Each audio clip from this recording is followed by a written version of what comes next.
Hi! Hello! అందరికీ నమస్కారమండి. Welcome to talks with me. ఎలా ఉన్నారండి అందరూ? నేనైతే చాలా అంటే చాలా బాగున్నాను. మీరందరూ కూడా ఇంకా బాగుండాలని మనస్ఫూర్తిగా కోరుకుంటున్నాను. కొత్త ఉదయంలో సరికొత్త ఆశలతో మరొక రోజులోకి మనందరికీ స్వాగతమండి. మనకుండే ప్రతి సమస్యలకు డబ్బే కారణం కాకపోవచ్చండి. కానీ ఖచ్చితంగా డబ్బు కూడా ఒక కారణం అవుతుంది. పూజిత గారు అడిగారండి, అక్క ఇంట్లో ఉంటూనే మా వారికి అప్పు తీర్చడంలో నేను హెల్ప్ చేద్దాం అనుకుంటున్నాను. నేను ఇంట్లో ఉంటూ ఏ విధంగా మనీని సేవ్ చేయగలను? ఏమైనా చిన్న మనీ వచ్చే ఐడియాలు చెప్పమని అడిగారండి. బంధువుల దగ్గర అప్పు చేస్తే వాళ్ళు ఇలా కూడా ప్రవర్తిస్తారా? ఇలా కూడా ఉంటారా? అనేది నాకు ఈ కథ విన్న తర్వాత తెలిసింది. అదేంటో కూడా నేను మీ అందరితో పాటు షేర్ చేద్దాం అనుకుంటున్నాను. ఈ విషయం విన్నాక మనవాళ్ళు కూడా జాగ్రత్త పడతారు అనే ఉద్దేశంతో మీ అందరితో షేర్ చేస్తున్నాను. వీడియో పూర్తిగా చూడండి, మీకే అర్థమవుతుంది. ఇక మన టాపిక్లోకి వెళ్ళిపోతే, అప్పు అనేది రాత్రులు నిద్ర పట్టకుండా చేస్తుందండి. పగలు తల దించుకునేలా చేస్తుంది. ఇది స్పెషల్గా చెప్పనవసరం లేదు, చాలామంది విషయంలో జరుగుతూనే ఉంటుంది. ఎంత మనీ సేవింగ్ చేసినా, ఎంత బడ్జెట్ వేసుకున్నా ఒక్కొక్కసారి అప్పు చేయక తప్పదండి. అలా అప్పు చేసేటప్పుడు మనం అప్పు ఎవరి దగ్గర చేస్తున్నామా అనేది కూడా ఒకసారి చూసుకోవాల్సి ఉంటుంది. ఎందుకంటే కొంతమంది ఏమీ తీసుకోకుండానే అప్పు ఇస్తూ ఉంటారు. మరి కొంతమంది ఇంటి కాగితాలు కానీ, పొలం కాగితాలు కానీ, ఏవైనా ఆస్తి తరహా కాగితాలు కానీ ఇలాంటివి పెట్టుకుని అప్పిస్తూ ఉంటారండి. ఏది ఏమైనా అప్పు ఎలా తీసుకున్నా సరే మనమైతే వడ్డీ కట్టాలి, అసలు కట్టాలి కదా. మనం ఒకసారి అప్పు చేసే ముందు కూడా ఆలోచించాలండి. అంటే మనం మన బంధువుల దగ్గర అప్పు చేస్తున్నామా, లేదా బయట వాళ్ళ దగ్గర అప్పు చేస్తున్నామా అనేది కూడా చూసుకోవాల్సి ఉంటుంది. అందరూ అలానే ఉండరండి. కొంతమంది హెల్ప్ చేద్దామనే ఉద్దేశంతో మంచిగా అప్పిచ్చి వడ్డీ కూడా తీసుకోలేని వాళ్ళు చాలామందే ఉన్నారు. ఇంకొంతమంది బంధువులు అప్పిచ్చామన్న పేరుతో అధికారం చలాయిస్తూ ఉన్నారు. ఇంకొంతమంది బంధువులైతే ఇల్లు స్థలాలు తాకట్టు పెట్టుకుని అప్పిచ్చేవాళ్ళు ఉన్నారండి. మీకు ఒక చిన్న స్టోరీ చెప్దామనుకుంటున్నాను. ఇది రియల్గా జరిగిందండి. నా ఫ్రెండ్ దుర్గాలక్ష్మి అండి. ఆ అమ్మాయి వాళ్ళ పెళ్లి కోసం అని చెప్పేసి అప్పు చేయాల్సి వచ్చింది. వాళ్ళ నాన్న వాళ్ళ అక్క దగ్గరే అప్పు తీసుకున్నాడంటండి. పెళ్ళయి సంవత్సరం కూడా కాలేదు, అప్పుడే వడ్డీ కడుతున్నాడంట. అసలు కూడా కట్టేమనేసి అడిగారంట. ఇప్పుడే పెళ్ళయింది కదా, కొంచెం పొలం పనులని అవుతూ ఉన్నాయి. దాల్వా ఏదో ఏదో చెప్పిందండి, మొత్తం మీద పొలానికి సంబంధించిందే. ఒబ్బుడు అయిన తర్వాత, పంట అమ్మిన తర్వాత ఇస్తాను అనేదో చెప్పినట్టుంది దుర్గాలక్ష్మి వాళ్ళ అమ్మ అయితేని. ఒప్పుకోలేదంటండి. సరే బయట ఎక్కడైనా తెచ్చిస్తాను అని చెప్పేసి అన్నాదంట. అలా కాదని, బయట అయితే వడ్డీలు మీరు కట్టలేరనేసి వీళ్ళ నాన్న ఒక చిన్న సైట్ ఉంటే దానిని తాకట్టు పెట్టి డబ్బులు తెచ్చాడంట. ఆ సైటుని మా పేరు మీద రాసేసాయి, నువ్వు డబ్బులు ఉన్నప్పుడు వడ్డీ లేకుండానే నువ్వు డబ్బులు ఉన్నప్పుడు అసలు ఇచ్చేసి మళ్ళీ నీ స్థలం నువ్వు రాయించేసుకో అని చెప్పాడంట. సరే కదా అని చెప్పేసి, ఎంతైనా అక్కే కదా అని నమ్మి ఆ స్థలాన్ని వాళ్ళ అక్క పేరు మీద అయితే రాసేసాడంటండి. అది ఈ దుర్గాలక్ష్మికి కట్నంగా ఇద్దాం అనుకున్నటువంటి స్థలం అంటండి. 2-3 సంవత్సరాలు పోయిన తర్వాత అసలు ప్లస్ వడ్డీ పట్టుకుని వెళ్ళి, నీ డబ్బులు నువ్వు తీసుకుని నా స్థలాన్ని నాకు రాసిచ్చాయి అంటే ఇవ్వలేదంటండి. ఇవ్వకపోగా ఇప్పుడు స్థలం రేటు పెరిగింది కాబట్టి ఇప్పుడైతే నేను ఇవ్వను అని చెప్పేసి అన్నారంట. పాపం ఆ అమ్మాయి చాలా బాధపడుతూ నా దగ్గర అయితే చెప్పిందండి. ఇది నేను మీ అందరికీ ఎందుకు షేర్ చేస్తున్నానంటే, మనం అప్పు తీసుకునేటప్పుడు కూడా ఏ విధంగా తీసుకుంటున్నామో, ఏ విధంగా అప్పు తీర్చాలనుకుంటున్నామో, మన బంధువుల దగ్గర తీసుకుంటున్నామా, తాకట్టు పెట్టి తీసుకుంటున్నామా, వడ్డీ కట్టి తీసుకుంటున్నామా అనేది కూడా చూసుకోవాలండి. అదే బయట వాళ్ళు అనుకోండి, ఒక 10 రోజులు కాకపోతే 20 రోజులు లేదా నెల రోజులైనా ఆగుతారు. ఈ ఇంట్లో వాళ్ళ దగ్గర తీసుకుంటే ఆగరనే చెప్పచ్చు. ఈ సంఘటన విన్నాక నాకైతే అదే అర్థమైందండి. అందరూ ఇలాగే ఉండాలని రూల్ ఏమీ లేదు. కాకపోతే ఇలా కూడా ఉన్నారు, జాగ్రత్తగా ఉంటారు అనే ఉద్దేశంతో మీతో ఈ విషయాన్నైతే చెప్పడం జరుగుతుందండి.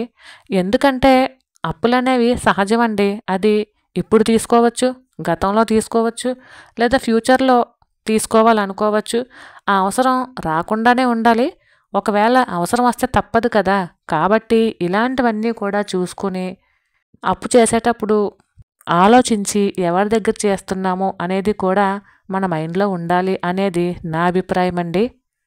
ఇక పూజిత గారు, మీ విషయానికొస్తే మీరు బయటికి ఎక్కడికి వెళ్ళే అవకాశం లేదు అన్నారు కాబట్టి నాకు కొన్ని చిన్న చిన్న ఆలోచనలు వచ్చినాయండి.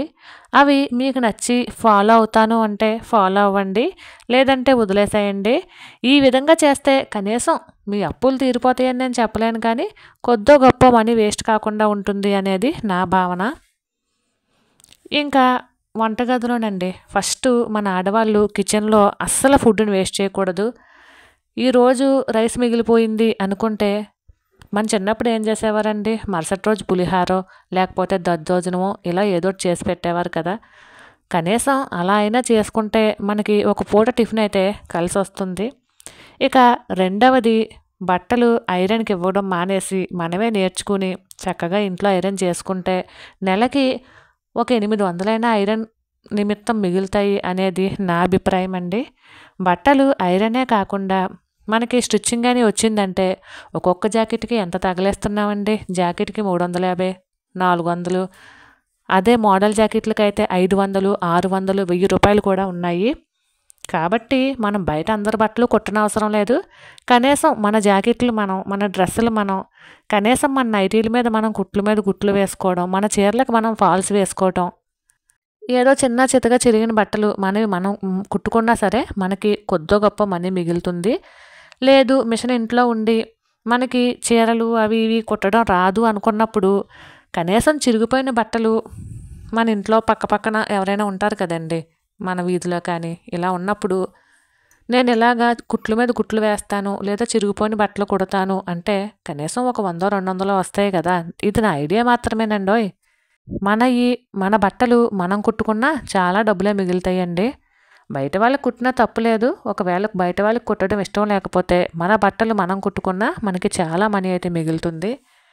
ఇక మూడో విషయానికొస్తే బయట ఫుడ్‌ని కంప్లీట్‌గా అవాయిడ్ చేసేయాలండి కొన్ని రోజుల వరకును. ఇక నాలుగో విషయానికొస్తే బయట నెయ్యి అవి కొనడం మానేసి ఇంట్లోనే మనం పాలు పోయించుకుంటాం కాబట్టి ఒక అర లీటర్ పాలు పోయించిన మీగడ తీసుకుని కనీసం 2 నెలలకొకసారి ఒక చిన్న ముద్ద వెన్నపూస చేసుకోగలిగితే నెయ్యి అయితే ఈజీగా కాచుకోవచ్చండి.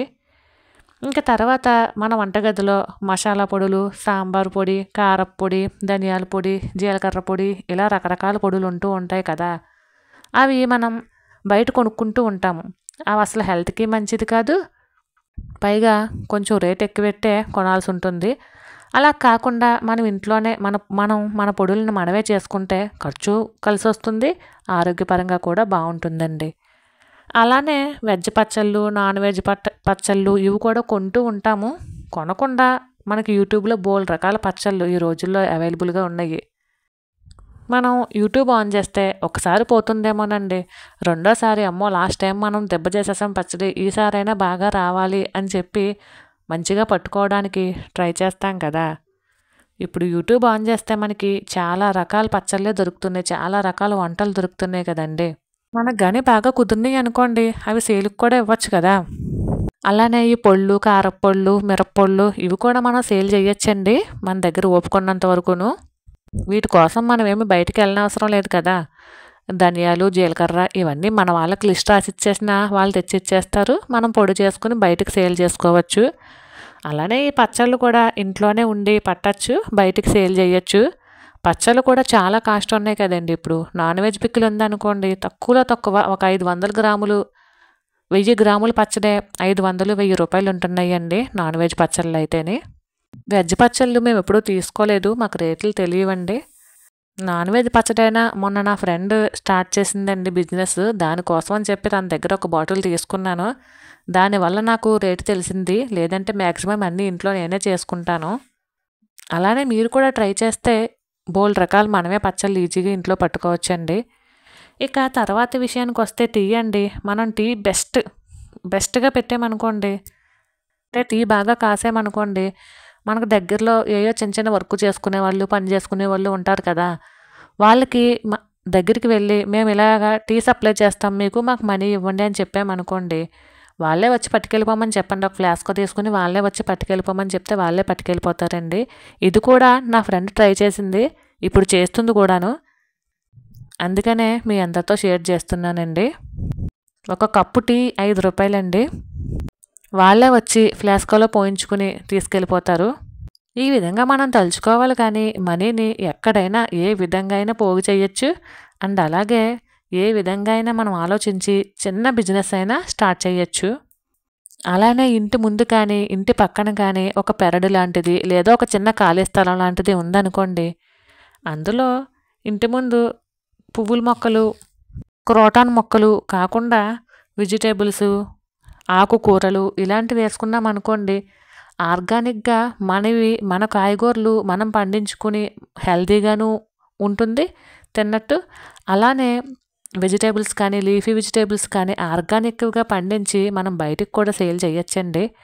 ఇది పెద్ద ఖర్చుతో కూడుకున్నదైతే కాదు, శ్రమతో కూడుకున్నదని నేనైతే అంటాను. అలానే ఫ్లవర్స్ కూడానండి. దేవుడి పటాలకి ఈ రోజుల్లో బయట చాలా కాస్టే ఉంటున్నాయి కదా పువ్వులు. బయట కన్నా ఒక రూ. 5 తగ్గించి ఇచ్చామనుకోండి, మన దగ్గరే తీసుకుంటూ ఉంటారు.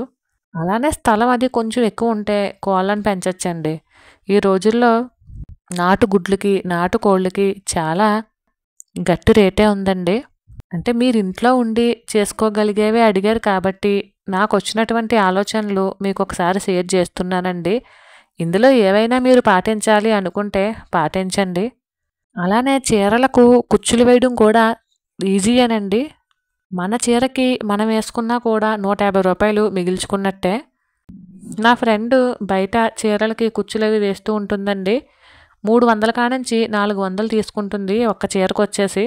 ఇలా చిన్న చిన్న ఆలోచనలు ఉండాలి కానీ మనీని మనం కూడా ఇంట్లోనే ఉండి సంపాదించొచ్చు, పోగేయొచ్చు, సేవ్ చెయ్యొచ్చు, పొదుపు చెయ్యొచ్చండి.